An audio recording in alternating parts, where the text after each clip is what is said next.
Hormuz കടലിടുക്ക് തുറന്നതായുള്ള പരസ്യ പ്രസ്താവന 24 മണിക്കൂറിനിടയിൽ ഇറാൻ നടത്തിയിട്ടില്ലെങ്കിൽ ഇറാന് വരാൻ പോകുന്നത് അതിഗുരുതരമായ സാഹചര്യങ്ങളായിരിക്കുമെന്ന ശക്തമായ മുന്നറിയിപ്പ് ട്രംപ് നൽകിയതിന് മണിക്കൂറിനകം തന്നെ ഇറാൻ ട്രംപിന് നൽകിയ മറുപടി ക്രൂസ് മിസൈലായിരുന്നു. കഴിഞ്ഞ രാത്രി അമേരിക്ക നിർണയിച്ച ഭാഗത്തുകൂടെ കടന്നുപോകാൻ ശ്രമിച്ച കപ്പലിന് നേരെ ഇറാൻ ക്രൂസ് മിസൈൽ ഉപയോഗിച്ച് ആക്രമിച്ചിരിക്കുകയാണ്.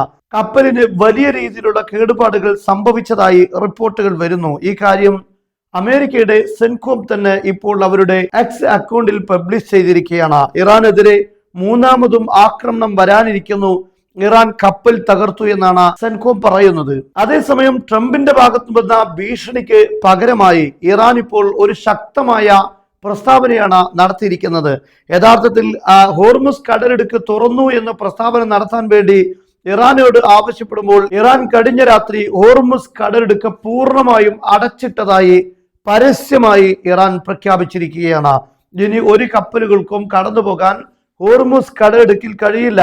ഇറാൻ നിശ്ചയിച്ച ഭാഗത്തുകൂടെയും അല്ലാത്ത ഭാഗത്തുകൂടെയും ഒരു കപ്പലിനും ഇനി പോകാൻ കഴിയില്ല എന്നാണ് ഇറാൻ ഇപ്പോൾ പ്രഖ്യാപിച്ചിരിക്കുന്നത്. എന്നാൽ ട്രംപിന്റെ ഭീഷണി പഴയതുപോലെ തന്നെ ഒരു കീറച്ചാക്കിന് തുല്യമാകുമോ എന്നതാണ് ലോകം നോക്കുന്നത്. ഇറാൻ അവരുടെ പരമോന്നത നേതാവ് ഖാംനയുടെ ജനാസ സംസ്കരണത്തിന് ശേഷം അത് സമാധാനപൂർവം കൈകാര്യം ചെയ്യാൻ സാധിച്ചു. എന്നാൽ അതിനുശേഷം അമേരിക്കയെയും ഇസ്രയേലിനെയും വെല്ലുവിളിച്ചുകൊണ്ടാണ് ഇപ്പോൾ രംഗത്ത് വരുന്നത്. രണ്ടും കൽപ്പിച്ച ഒരു നീക്കമാണ് ഇപ്പോൾ ഇറാൻ നടത്തുന്നത് എന്നാണ് ഈ പ്രസ്താവനകളിൽ നിന്ന് ബോധ്യപ്പെടുന്നത്. എന്തായാലും ട്രംപിന് വലിയ രീതിയിലുള്ള പ്രതിസന്ധി ആക്കിയിരിക്കുകയാണ് ഇറാൻ.